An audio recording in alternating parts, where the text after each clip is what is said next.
natin, puwede kang maging, seller or user, puwede kang maging seller, puwede kang maging builder, okey? So, iinom ka lang ng barley kapag user ka, magbebenta ka lang ng barley 'pag seller ka, or magbi-build ka ng team mo kapag gusto mong maging builder. Dun talaga yung mas malaking leverage of income or passive income. Okay, so sabi nga diyan, cycles in building a solid big network. So kung ang plan mo na is or nakapag-decide ka na na magbi-build ka ng network, ito yung cycle na dapat mong sundan at dapat mong alam or aware ka kung nasang stage ka na nung cycle na 'to. And ang maganda po dito dahil sinabing cycle siya, paulit-ulit mo lang siyang gagawin. Let's say na-hit mo na yung pang-apat. Dun sa cycle na i-discuss ko sa inyo, paulit-ulit mo lang siyang ah, ipo-process. Babalik ka lang ulit sa number 1, number 2, number 3, number 4. Okay. So, kaya kung nagugulat kayo, "No, bakit kaya si Mentor Peach ang laki na ng grupo, si Mentor Ikay ang laki na ng grupo, ano kayang ginagawa talaga nila? Paano kaya talaga nila ginagawa?" Eto po yung cycle na yun. So, number 1, for the cycle of building a solid network is prospecting, okay. So ito po yung pinaka-lifeblood ng negosyo natin talaga, prospecting. Hindi ka dapat tumitigil talaga mag-prospect kahit anong mangyari. Paki-type nga diyan prospecting sa ating chat. Okay, so sila Mentor Ikay, Mentor Peach, Mentor JC, so lahat ng top mentors, Mentor May, lahat ng top 1 to 40 na nakikita niyo sa monthly top movers ng IM Worldwide, lahat yan nagpo-prospecting everyday. Yan ang open secret kung bakit sila nakaka-top, okey, kung bakit sila nakaka-top ang pagpo-prospect. Iba yung thank you po sa mga nagta-type. Iba yung na-invite mo sa prospect, kasi ibig sabihin ng prospect, ina-eye mo 'tong taong 'to para ma-invite mo, para ma-presentan mo siya. So, dapat everyday ka nag-a-eye ng bago mong mai-invite sa negosyo.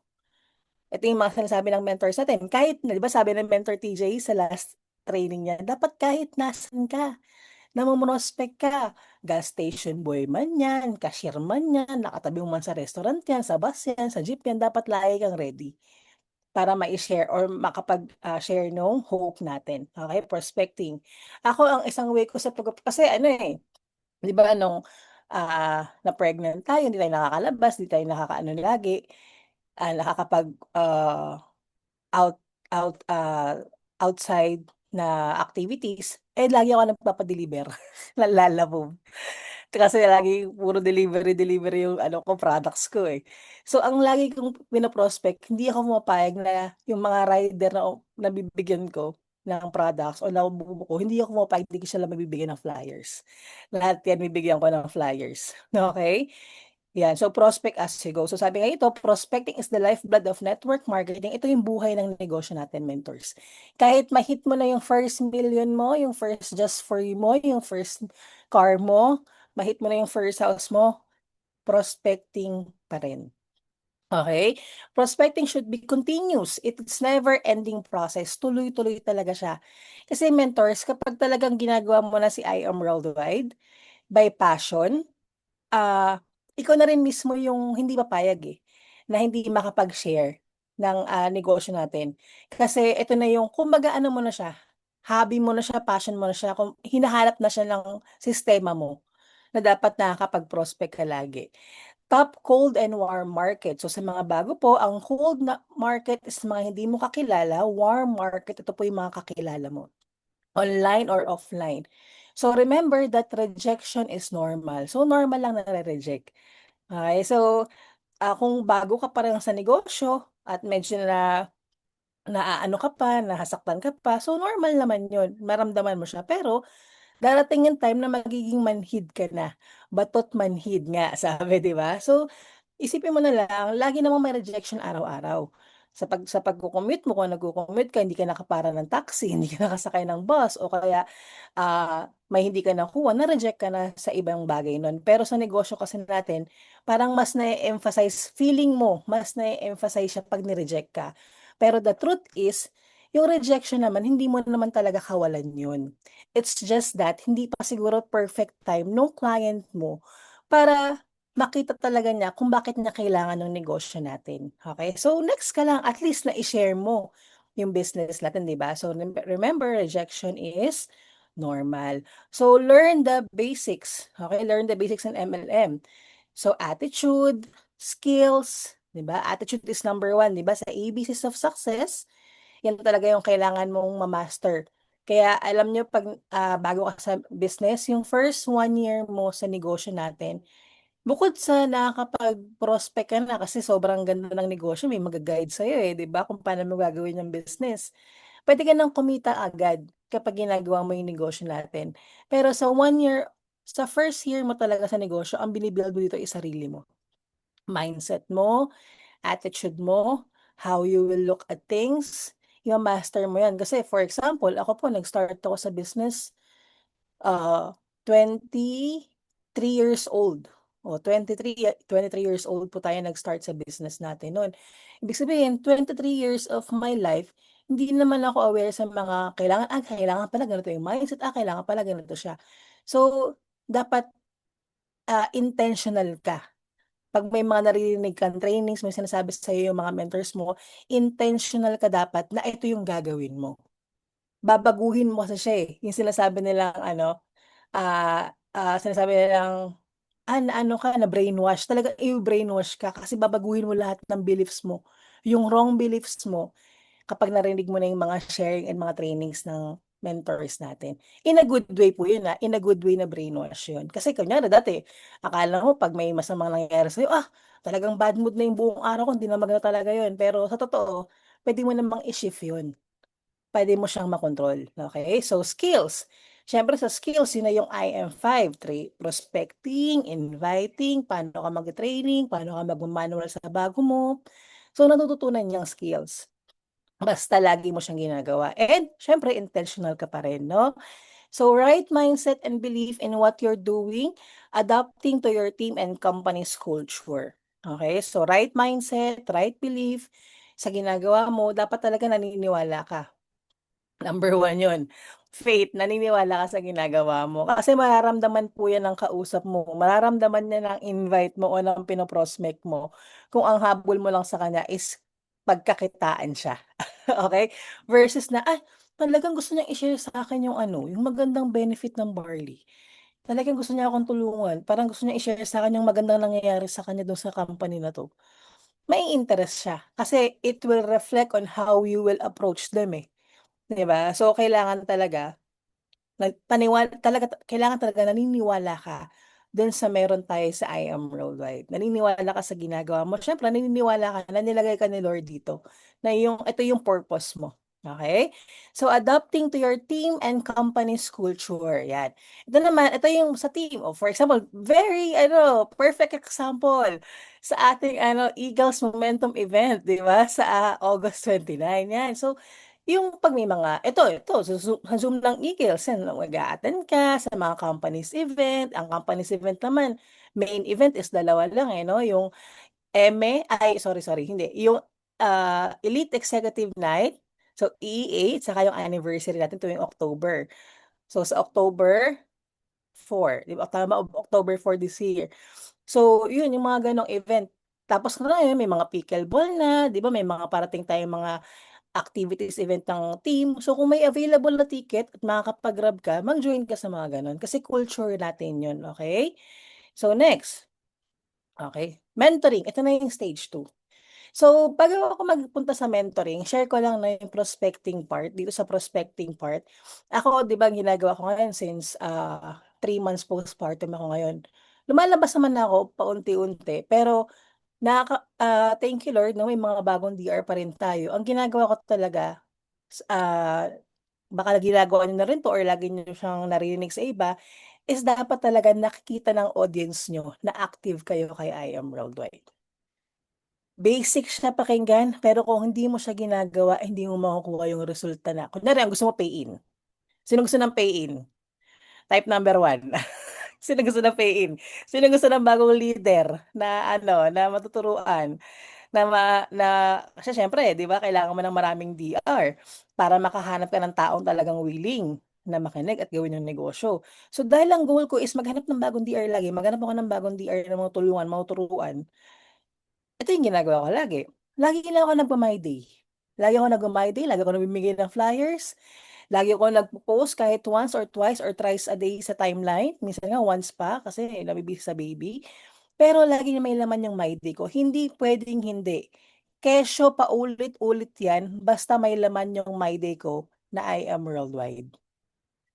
Yun lang, dapat may laman yung My Day ko araw-araw kahit paulit-ulit kung may bago akong picture yun yung ilalagay ko.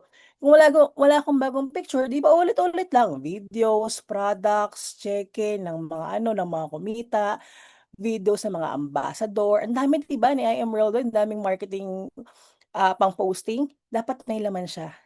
Kasi mentors, diyan nakikita ng audience mo sa Facebook mo kung active ka pa ba. Eh, paano kung hindi ka naglalagay ng My Day, hindi ka nagpo-post kahit once a day lang. Puwede mo naman i-schedule 'yun, yung posting mo sa timeline mo, 'di ba? Puwede mo naman siyang i-schedule.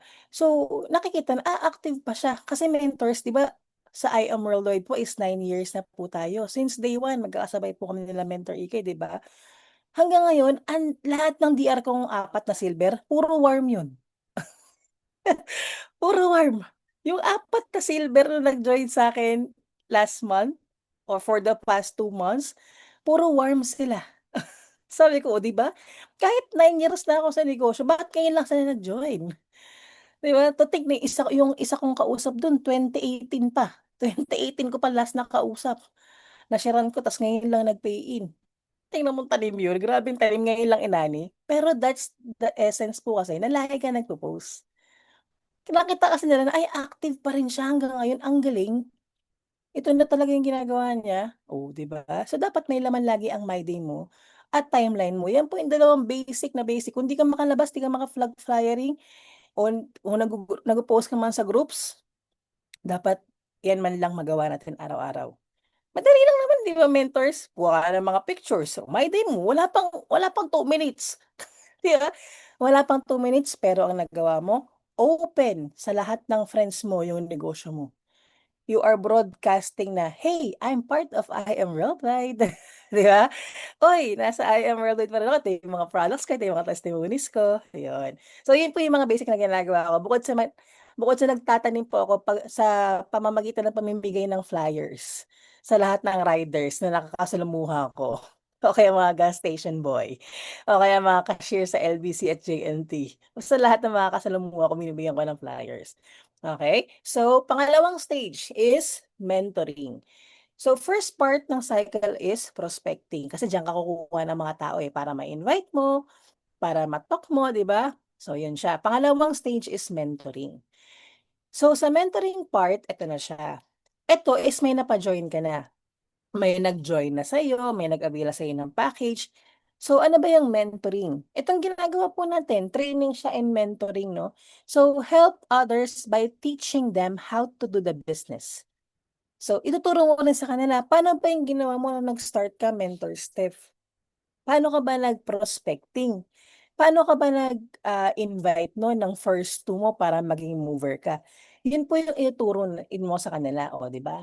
Ang lakas ng blessings, ang lakas ng ulan sa labas. Pero ayan, teach them what you've learned. O, so tutulungan mo sa kanya. Nung nag-start kasi ako, sabi sa akin ng mentor ko, mag-invite ako ng 2 warm ko na may tiwala na sa'kin, nakakilala ko. So yun yung inuna ko. Mag-post ako ng mga pa-curious na post. Excited ako, "Thank you Lord for this new blessing." In-apply ko, yun yung ginawa ko, 'di ba? So, set weekly trainings and meetings. So ito mag-set ka ng itong sa Eagles, every Saturday siya 10 AM, 'di ba? So ayan, ito yung mga mentoring natin, mga trainings. Tapos, meetings, monthly. Kung may mga leader ka na core at tinatawag na core kasi bago ka magkaroon ng core kailangan marami kang makuhang ano, eh, leaders, eh. Pipiliin mo kasi kung sino dun yung may mga qualities, eh, para maging core leader mo. Ngayon kung wala ka pang core, kailangan talaga lagi ka nag-i-invite, kailangan lagi kang may bagong DR para makuha mo yung 4 mong core, Okay? So, meetings, okay, ganyan. So, training sa IM Worldwide. Every day may training na, di ba? Every 8 p.m. Rinig niyo ba ako, mentors? O mas rinig yung ulan? Yan. Okay, rinig naman? Rinig ba? Type 2 nga kung rinig ako. Rinig ba? Rinig naman ako, no? Okay. Kasi ang lakas ulan. Thank you, Mentor Ikay. Okay. Yes, Mens. Thank you, Mentor Chloe. Okay. Next is mindset can be changed overnight. Ito po yung sinasabi ko sa inyo, mentors, na pag nag-join ka sa I Am Worldwide, kung ilang taon ka na, hindi naman mga bago yun eh.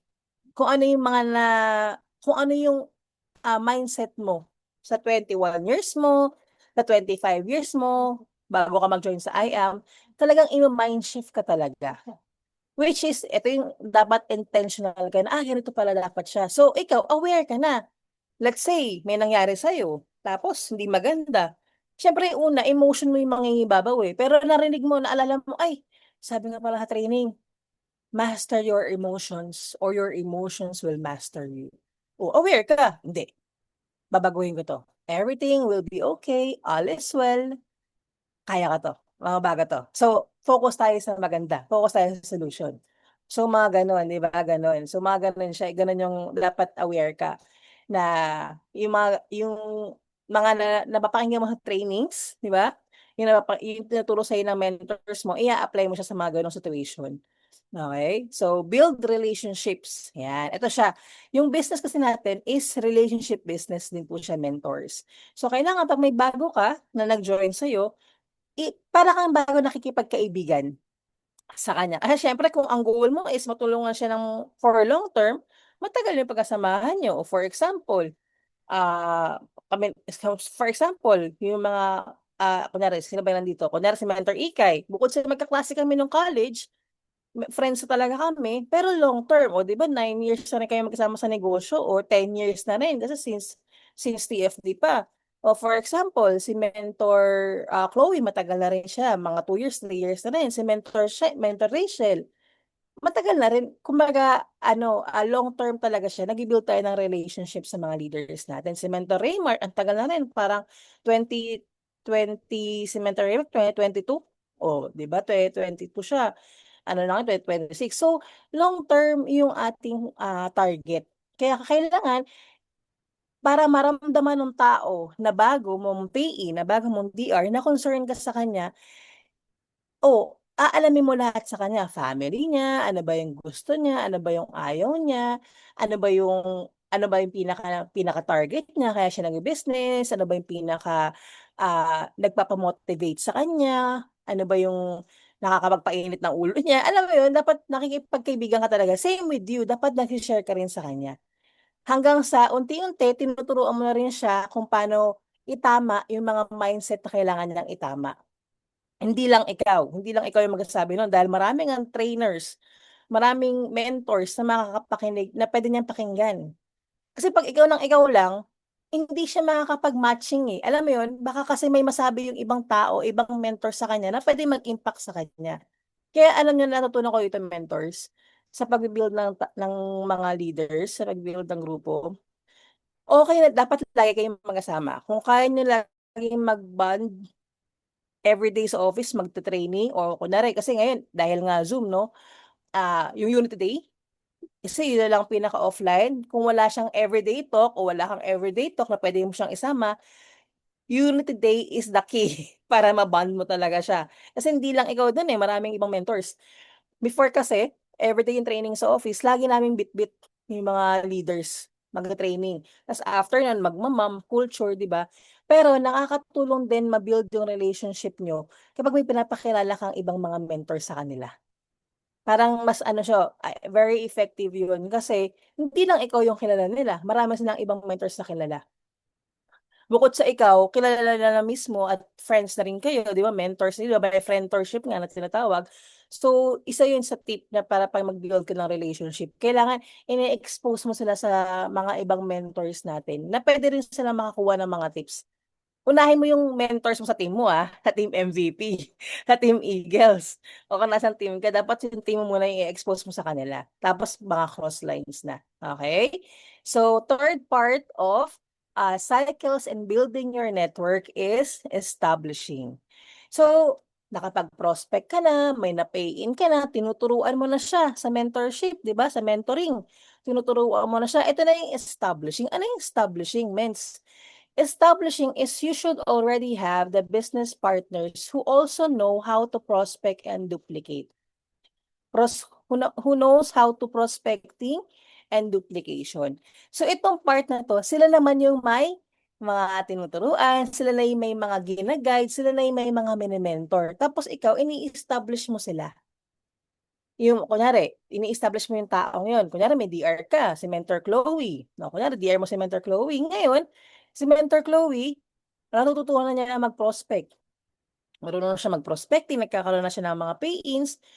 Tapos, may mga DRs na rin siya, for example, na nakikinig na rin, nagbibigay na rin ng oras para makapag-Zoom, umaattend sa Zoom, sumasama sa Unit Today.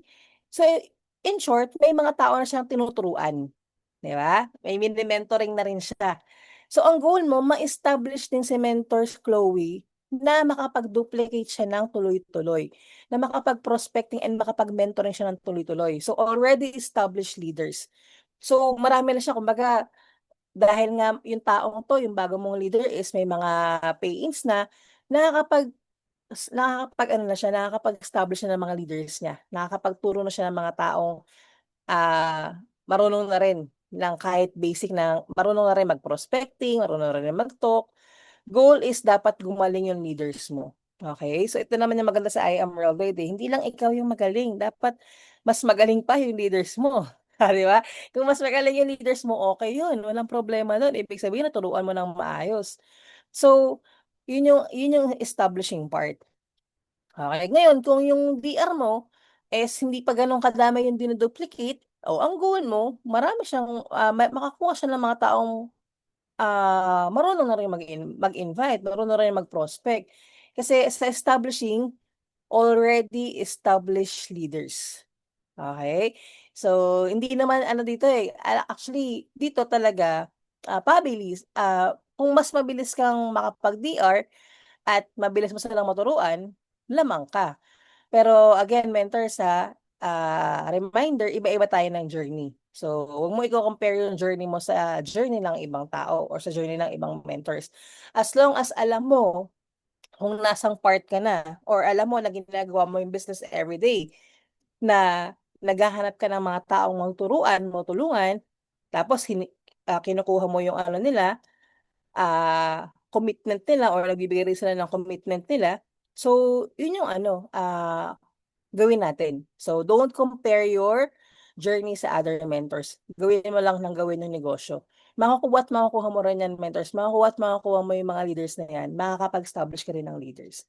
So, establishing, okay? So, ang goal natin, pag nakapagturo, may naturuan tayo, sila mismo, may mga tinuturuan na mag-invite, sila mismo, may mga tinuturuan na rin prospecting, mag-talk, di ba? Tinuturuan na rin, umaata na rin sila ng training.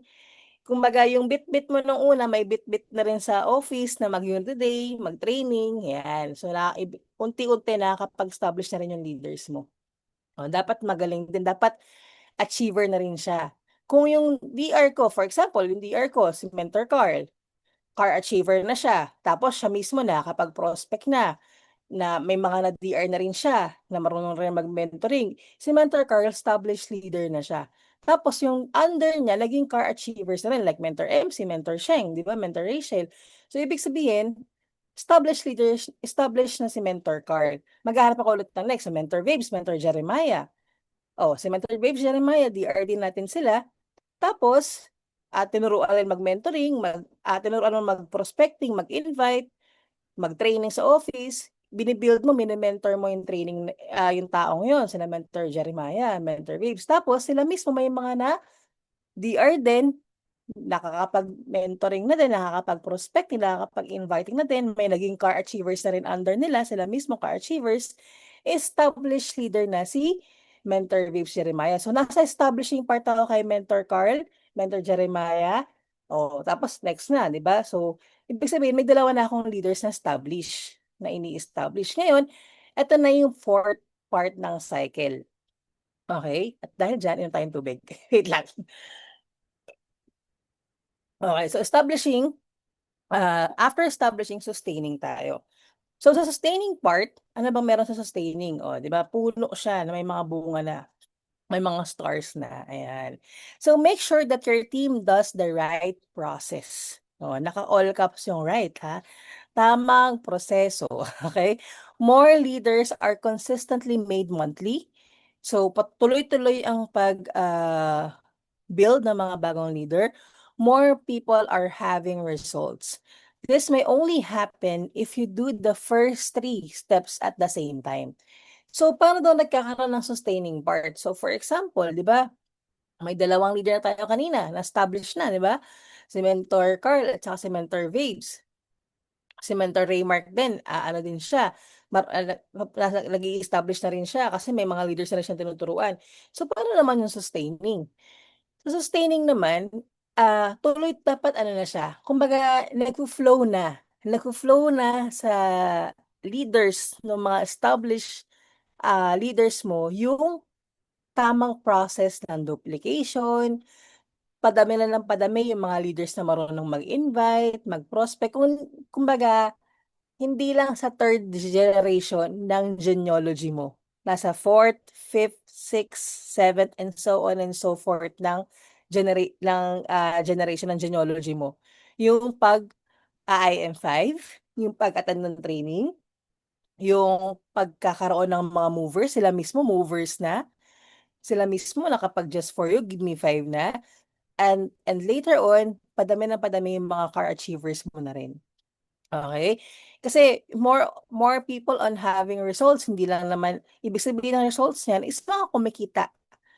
Kasi yung income mo is resulta yun sa negosyo, eh. Kung nakapagbenta sila, di resulta din yun, 'di ba? So ibig sabihin hanggang, ah, 3rd, 4th, 5th, 6th level na generation mo sa genealogy mo, mga kumikita na rin sila.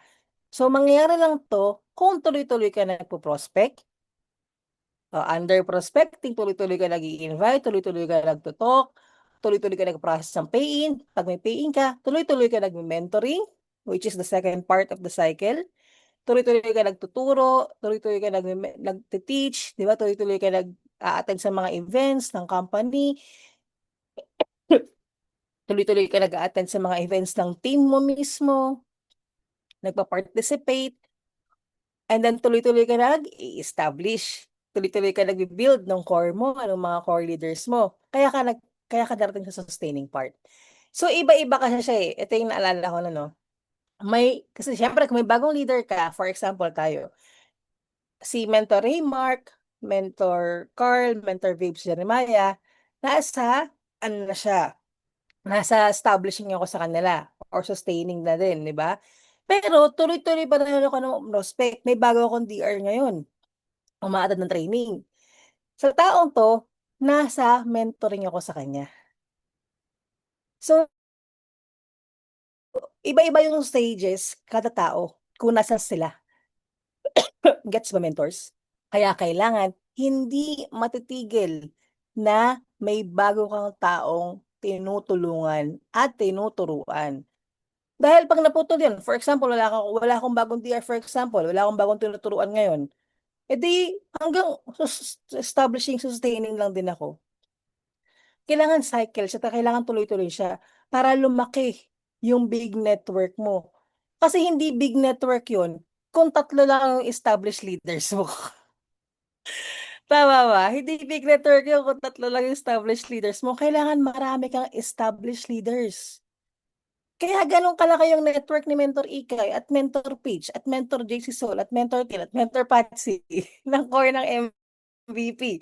O pati mga Team Blast. Kaya gano'n kalaki yung network nila Mentor May, kasi marami silang established leaders, hindi lang core nila ang established. Under ng core leaders nila, under ni Mentor Ikay, may core. O para din maintindihan po natin 'no, under ni Mentor Ikay may core leaders. Tayo po, sila Mentor Lay, o marami si Mentor Ikay, sila Mentor Ses, Mentor o si Mentor Carl kasama na rin. Excuse. Tapos yung mga taong yan, may mga established na rin under nila. So kailangan tuloy-tuloy ka, pero kung may bago kang DR, mino-mold mo pa lang sila, 'di ba? Tapos ituturuan mo silang IM5, magkakaroon ka ulit ng established leaders. Magkakaroon ka ulit ng bagong leader na may under na rin na nagkakaroon ng resulta na tinuturuan na rin sila. So ang goal is marami tayong maging established leaders to the point na dumating tayo sa part na sinusustain na lang natin din sila. Minomonitor mo na lang sila kung kamusta yung grupo nila, sila mismo nagpapa-event na, sila mismo may sarili nilang ganito, may sarili nilang ganyan, di ba? So yun po yung sustaining part. Okay? So apat lang po siya. Prospecting, under prospecting, diyan papasok yung inviting, talk, closing, follow-up, lahat na yung IM5 diyan na sa prospecting. Then mentoring, hindi dapat po masipag tayo magturo, mag-mentor.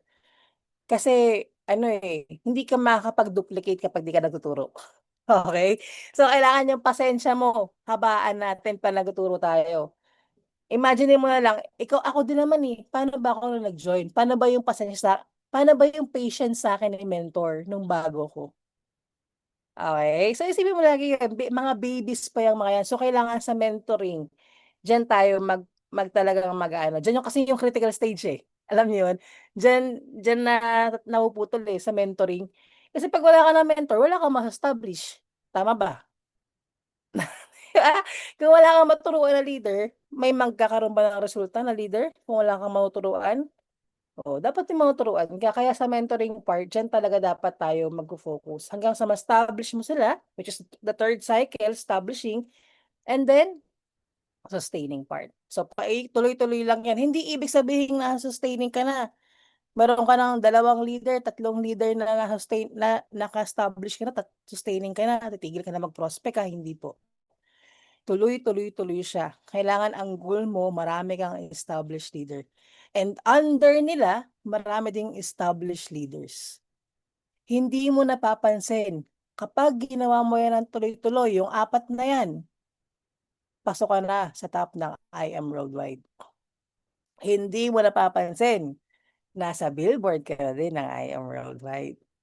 Dahil nakafocus ka dun sa tuloy-tuloy na prospecting, mentoring, training, join sa mga activities, mag-establish ng leaders, sustaining, prospecting, paulit-ulit lang siya. Ito po yung open secret na ginagawa lang ng mga top mentors. Simple pakinggan, pero kailangan ina-apply natin siya ng tuloy-tuloy. Ang gusto, di ba? Ang ganda ng bahay ni Mentor Pitch, no? Nakita niya na yung bahay ni Mentor Pitch, di ba? Nung una kami nagpunta doon, wala pang, ano yung pader, nakita ko na yung pader ngayon sa labas, yung mga gandang bato, ang ganda Mentor Ike, grabe, ang ganda lalo siguro ngayon doon. Ito lang yung ginagawa ni Mentor Pitch at ni Mentor Ike, kaya sila may house and lot. Di ba? Paulit-ulit lang na ganito. Again focus tayo pag may mga, kasi yung pay-in, sabi nga mentors, may mga 10 minutes pa naman ako Sabi nga mentors, sa negosyo natin, ang pinakamadali or ang pinakamadaling gawin is magpa-pay-in. Ang dali magpa-pay-in, lalo ngayon. Ang daming magandang products, nag-i-innovate, hindi tumitigil mag-innovate ang IM Worldwide, ang BODs. Di ba may mga pa-pickleball activities, sumasabay sila kung anong trend, kung anong kailangan ng tao. Kung saan ba tayo mas makakapag-market, makakapag-network, tinutulungan tayo ni IAM. Kaya hindi pagpapay-in ang pinakamadaling part sa negosyo natin. Pag naaral mo na siya. Ngayon, dun tayo sa mentoring dapat mag-focus. Okay? So mag-mentor tayo na mag-mentor. Ngayon, kung yung napapay-in mo talagang barley user lang, edi next ka ulit.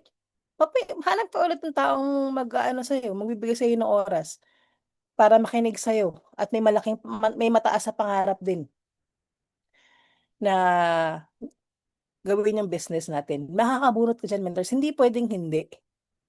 Hindi pwedeng wala. Meron at meron yan. Kung ikaw mismo is tuloy-tuloy ka din. At tuloy-tuloy mo rin siyang ginagawa. Magkakaroon at magkakaroon yan. Hindi pwedeng wala. Okay, mentors. Based on experience. Hindi pwedeng wala. Meron at meron yan. Meron at meron kang taong makukuha. Baka kaya siguro hindi ko pa siya nakukuha ngayon. Baka may kailangan pang baka may kailangan ka din kasing gawin. Pero kapag ikaw hindi ka tumigil at tuloy-tuloy mo pa rin ginagawa yung negosyo, nakikita ni Lord, ay deserving na 'tong taong 'to para mabigay ko sa kanya yung taong makakasama niya ng long term at matuturuan niya sa negosyo. Okay. So, gano'n mentors. Okay ba, may mga natutunan ba 'yan? Tapos na po tayo mentors sa aking topic for today. I hope may na-share po ko sa inyo na insight, 'di ba, na wisdom, 'yun. So, 'yun lang po. Thank you so much. Kung may mga questions po kayo, puwede kayong magtanong, ayan, puwede kayong magtanong ngayon. So, sinong may mga questions? 'Yun po ang ating training for today.